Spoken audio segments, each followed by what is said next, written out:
Credi che sia impossibile ricoprire le piastrelle senza demolire?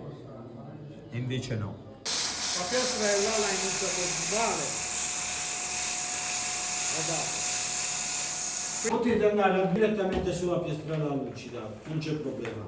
Però Diamantale, la piastrella vi dà una sicurezza almeno del 50% in più. Quindi guardate, questo qua ovviamente vanno sempre minimo 2 mani,